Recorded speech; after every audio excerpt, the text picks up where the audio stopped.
Kalau semalam kita dah buat ayam ponte babanyonya, hari ni Nina nak terbangkan korang semua. Kita pergi ke Thailand. Jom kita buat kerabu suhun Thailand. Masam-masam pedas-pedas gitu kan. Senang je caranya. Jom.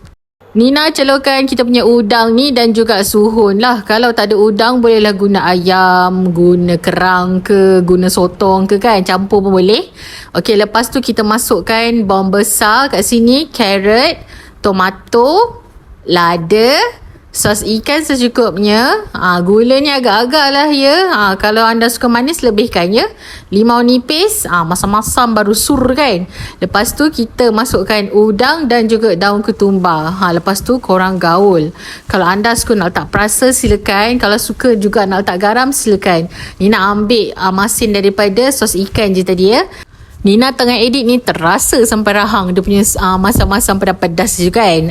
Ya Allah, memang best sangat resipi ni. Anda wajib cuba tau. Encik suami bertambah-tambah makan ni Itu saja yang dapat Nina kongsikan kali ni. Semoga bermanfaat. Esok di video panjang Nina akan kongsikan ayam masak merah kenduri. Bolehlah korang check kat sana, okey?